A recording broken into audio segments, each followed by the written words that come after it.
One. आदत। आदत के ऊपर बता रहे हैं, इस स्वभाव के बारे में बताएंगे, फिर बताएंगे स्व जागरूकता। व्यक्ति अपने जीवन में कई ऐसे कार्य करता है जिन्हें वह यंत्रवत कर देखता है। उदाहरण के लिए प्रातः उठकर शौच जाना, ब्रुश करना, स्नान करना आदि। इन कार्यों को वह सीखता है। दूसरे शब्दों में ये अर्जित या सीखी गई क्रियाएं हैं। जीवन में इसी प्रकार की तमाम क्रियाएं हैं जिनके हम अभ्यस्त हो जाते हैं और यथा आवश्यकता यंत्रवत संपन्न करते रहते हैं। इन्हें आदत कहा जाता है। आदत सहज क्रियात्मक या प्रतिवर्त क्रियात्मक रिफ्लेक्सिव व्यवहार या क्रिया नहीं है, ये जन्मजात है। आदतों का बालक के जीवन में महत्वपूर्ण स्थान होता है और ये व्यक्तित्व के एक पक्ष को व्यक्त करते हैं, इसलिए इनके विषय में जानना आवश्यक होता है। जेम्स ड्रेवर के अनुसार आदत विशिष्ट परिस्थितियों में स्वचालित अनुक्रिया है। यह सीखने एवं बारंबार करने के फलस्वरूप सामान्यतया अर्जित की जाती है। इसे विशेष रूप से शारीरिक क्रिया के लिए प्रयुक्त किया जाता है, किंतु विस्तृत रूप से इसे विचारों के आदतों के लिए भी प्रयोग कर लिया जाता है। जैसे इस रूप में यह अभिव्यक्ति के लिए अधिक उपयुक्त रहता है। जेपी चैपलिन ने इसे एक अर्जित अनुक्रिया माना है, एक ऐसी क्रिया जो काफ़ी समय के अभ्यास के फलस्वरूप तुलनात्मक रूप से स्वचालित हो गई है। आदत के 5 लक्षण बताए जाते हैं। यह है एक रूपता, सुगमता, रोचकता, ध्यान का अभाव तथा परिशोधन के प्रति अवरोध।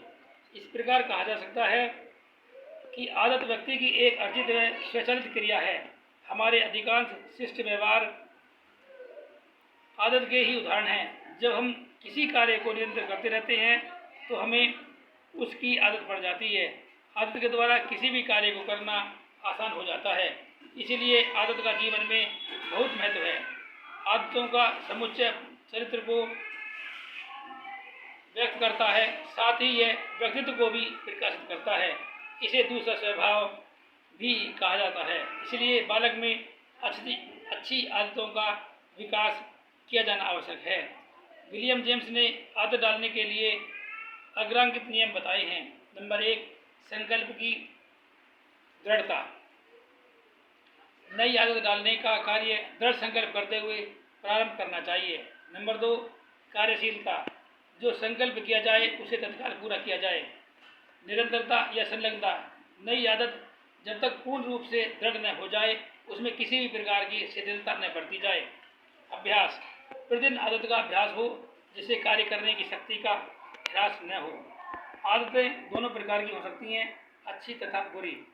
अच्छी आदतें डालने के लिए निम्नांकित उपाय किए जाने चाहिए। जल्दी अभ्यास, निरंतर अभ्यास, दृढ़ निश्चय एवं संकल्प, दंड एवं पुरस्कार, नियमित जीवन, प्रत्यक्ष उदाहरण आदि। इनमें विलियम जेम्स द्वारा बताए गए नियम भी समाहित हो जाते हैं। बुरी आदतें छुड़ाने के लिए व्यक्ति के स्वभाव तथा परिस्थिति के अनुसार अनेक विधियों का सहारा लिया जा सकता है। आत्मानंद मिश्र ने शिक्षा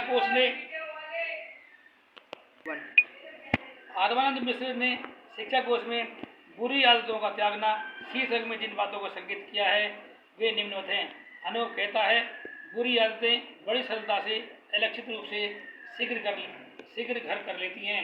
इन बुरी आदतों से छुटकारा पाने के लिए निम्नलिखित बातों को ध्यान में रखना चाहिए। नंबर 1, स्थिर प्रतिज्ञ होना जरूरी है। नंबर 2, किसी भी स्वभाव को पूर्ण रूप से एवं सरलता से नहीं मिटाया जा सकता है। इस कथन में सच्चाई है, परंतु उसे उपेक्षा एवं घृणा द्वारा प्रभावपूर्ण ढंग से दुर्बल तो बनाता है। नंबर 3, आदतों का निर्माण किया जा सकता है।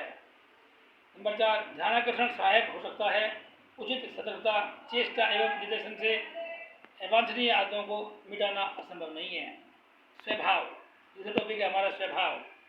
स्वभाव या चित्त प्रकृति व्यक्ति की एक सामान्य प्रकृति है। ये सामान्यतः व्यक्ति के व्यवहार या परिस्थिति विशेष में प्रतिक्रिया करने का तरीका है।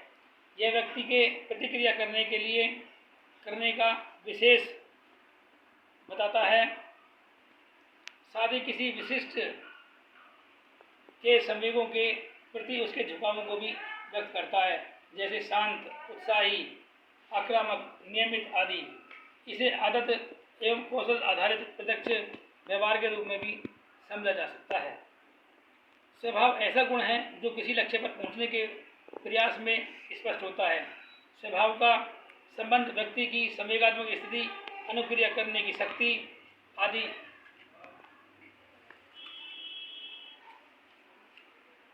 से होता है। इसे व्यक्ति के जन्मजात संवेगात्मक एवं मानसिक गुणों के सम्मिश्रण के रूप में माना जाता है। व्यक्तित्व के उन पक्षों एवं विशेषताओं के लिए प्रयोग किया जाता है जिन्हें जन्मजात माना जाता है, न कि अर्जित। अतः इनका परिमार्जन तो किया जा सकता है, किंतु बदला नहीं जा सकता है। व्यक्ति का स्वभाव उसका चरित्र भी है। सन 1950 के उत्तरार्ध में मनोवैज्ञानिक शोधकर्ता द्वारा कुछ गुणों का पता लगाया गया तो शिशु के जन्म के समय से विद्यमान होते हैं तथा आजीवन उसके विकास को प्रभावित करते हैं। स्वभाव के ये गुण या विशेषताएं इस प्रकार हैं। नंबर 1, क्रिया स्तर। बच्चा कितना सक्रिय है, क्या वह सदैव कुछ करता है या प्राय निष्क्रिय रहता है। नंबर 2, नियमितता। क्या अपनी जैविक आवश्यकताओं जैसे नींद, भूख आदि की आदत में नियमित है। नंबर 3, पहुंच या हटना। यह बच्चे की नवीन परिस्थिति या अपरिचित के सम्मुख प्रतिक्रिया से पता चलता है। अनुकूलशीलता। किसी नई क्रिया या परिस्थिति में बच्चा कितनी शीघ्रता से अनुकूलन कर लेता है या वह इसका विरोध करता है। दृढ़ता। बच्चा किसी विपरीत परिस्थिति में कितनी देर तक उससे छुटकारा पाने का प्रयत्न करता है या वह अपना प्रयास छोड़ देता है। प्रबलता। बच्चा कितनी ऊर्जा से परिस्थिति का सामना करता है, चाहे सकारात्मक या नकारात्मक रूप से। विकर्षणता। बच्चा किसी क्रिया में रुचि नहीं रखता है तो ऐसी दशा में वह क्या अपने द्वारा किए जाने के कार्य से अत्यधिक विकर्षित हो जाता है या अपना काम करता रहता है। इससे उसके ध्यान केंद्रित करने के स्तर का पता चलता है। संवेदन सीमा। बच्चा शोर, तेज परेशानी, तेज रोशनी आदि बाह्य उत्प्रेरकों से कितना प्रभावित होता है, वह इनके प्रति कितना संवेदनशील है। मूड। यह बच्चे के वातावरण के प्रति सकारात्मक या नकारात्मक प्रतिक्रिया को व्यक्त करता है। क्या बच्चा ज़्यादातर सकारात्मक दृष्टिकोण प्रदर्शित करता है या नकारात्मक। शोध द्वारा यह भी प्रमाणित हुआ है कि बालक का स्वास्थ्य और विकास उसके स्वभाव से प्रभावित होता है। व्यक्तित्व के अध्ययन के प्रकार उपागम में व्यक्ति को उसके विशेषकों के आधार पर भिन्न भिन्न प्रकारों में बांटा जाता है। एक प्रकार में एक प्रकार या समान गुणों वाले व्यक्तियों को रखा जाता है। जैसे अंतर्मुखी एक प्रकार है जिसमें उन व्यक्तियों को रखा जाता है जिनमें कुछ सामान्य गुण, जैसे संकोचशीलता, सामाजिक कार्यों में अरुचि, लोगों से कम बोलना और मिलना जुलना आदि होते हैं। मनोवैज्ञानिकों ने व्यक्ति के शारीरिक गुणों एवं स्वभाव के संबंधों का अध्ययन किया है। क्रेस्मर ने 2 प्रकार के मानसिक रोगियों के परीक्षण के आधार पर अध्ययन करके शारीरिक गुणों के आधार पर व्यक्तित्व के 4 प्रकार बताए हैं। प्रत्येक प्रकार से संबंधित कुछ विशेषज्ञ भी हैं जिनसे उनके स्वभाव का पता चलता है। इसका विवरण इस प्रकार है। एस्थेनेटिक। ये दुबले पतले एवं लंबे शरीर वाले होते हैं। इनका स्वभाव कुछ चिड़चिड़ा होता है। ये सामाजिक उत्तरदायित्व से दूर रहना चाहते हैं। ये काल्पनिक दुनिया में भ्रमण करते रहते हैं। पिकनिक। ये ठिगने एवं मोटे होते हैं। ये सामाजिक एवं खुशमिजाज होते हैं। खाने पीने एवं सोने में मजा लेते हैं। एथलेटिक। शारीरिक रचना अच्छी व संतुलित होती है। कंधा चौड़ा और कमर पतली होती है। ऐसे व्यक्ति व्यवहार कुशल, सामाजिक तथा क्रियाशील होते हैं। डायसप्लास्टिक इसमें रखा गया है जिनमें ऊपर के तीनों प्रकारों का मिला जुला गुण होता है। इसी प्रकार शेल्टन ने भी कॉलेज के छात्रों पर अध्ययन कर शारीरिक रचना के आधार पर व्यक्तियों को 3 वर्गों में बांटा है और उनके स्वभाव को बताने की चेष्टा की है। स्वभाव या चित्त प्रकृति के उपरोक्त विवरण से स्पष्ट होता है कि यह एक जन्मजात गुण है जो व्यक्ति के व्यवहार से प्रकट होता है। इसका संबंध व्यक्ति के संवेगों से होता है। व्यक्ति का स्वास्थ्य एवं विकास स्वभाव से प्रभावित होता है। चूँकि स्वभाव जन्मजात माना जाता है, अतः इसका परिमार्जन तो किया जा सकता है, पूर्ण रूप से बदला नहीं जा सकता है। स्वभाव की जानकारी अभिभावकों एवं शिक्षकों के लिए अति महत्वपूर्ण है।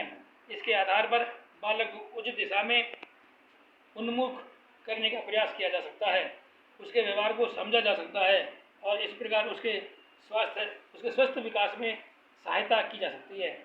स्वभाव के परिमार्जन हेतु प्रयास भी किया जा सकता है।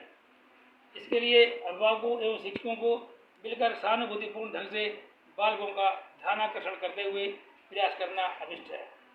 नेक्स्ट टॉपिक हमारा स्व जागरूकता। स्व जागरूकता का मतलब है सेल्फ अवेयरनेस।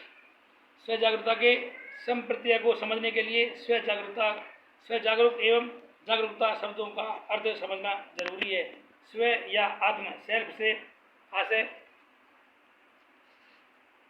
व्यक्ति के व्यक्तित्व, अहम या प्रकृति से है।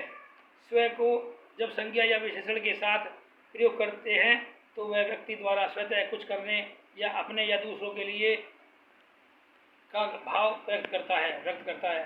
जागरूक से तात्पर्य जानने से यह है कि यदि व्यक्ति किसी के प्रति जागरूक है तो इसका आशय है कि वह उसे जानता है। यदि व्यक्ति किसी के यह हो रहा है, यह सुनाई पड़ रहा है, यह दिखाई पड़ता है, इसे सूद या महसूस करते हैं इत्यादि से किसी वस्तु, क्रिया, घटना के जानने का भाव व्यक्त होता है। जागरूकता ज्ञान की स्थिति का या बाह्य वातावरण का या आंतरिक क्रियाओं या घटनाओं की समझ को व्यक्त करता है। सहजागरूकता या आत्म जागरूकता का तात्पर्य अपने आप के व्यवहार के कारणों की समझ में अंतर्दृष्टि है। यह अपने बाह्य वातावरण या आंतरिक क्रियाओं का बोध करना है। इसमें व्यक्ति स्वतः को वातावरण एवं अन्य व्यक्तियों से अलग एक व्यक्ति के रूप में मान पाता है। दूसरे शब्दों में कह सकते हैं कि सहजागरूकता के विकास द्वारा व्यक्ति अपने प्रति चेतन होते हैं। सहजागरूकता को एक विशिष्ट प्रकार के स्व विकास के रूप में देखा जा सकता है, जो व्यक्ति के शारीरिक एवं मानसिक स्थिति, जिसमें विचारों, कार्यों, धारणाओं, एहसासों तथा दूसरों से अंतःक्रिया का समावेश रहता है, से संबंधित होता है।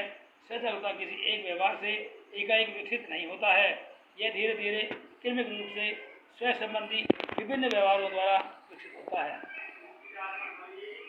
स्व जागरूक बालक के व्यवहार की निम्नवत विशेषताएं होती हैं।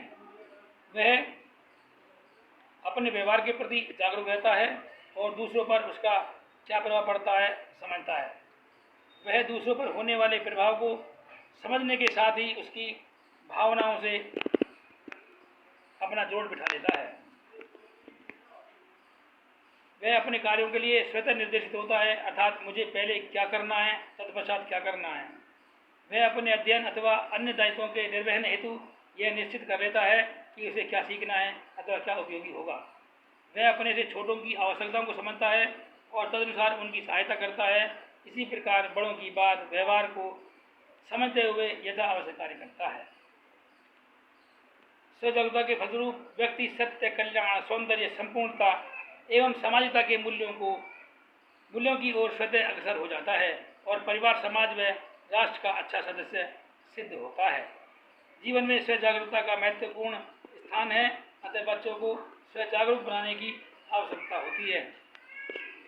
इसके लिए आवश्यक है कि आरंभ से ही परिवार एवं विद्यालय सचेतन प्रयास करें। इस दृष्टि से बालक को जागरूक बनाने वाले ज्ञान व कौशल प्रदान करने की व्यवस्था अभिष्ट है। अंतर्दर्शन, ध्यान केंद्रित करने एवं आत्म प्रशिक्षण वाली क्रियाएं आदि उपयोगी होंगी। आज के लिए इतना ही। शांति शिक्षा में कल नए टॉपिक के साथ आपसे फिर मिलूंगा। नमस्कार।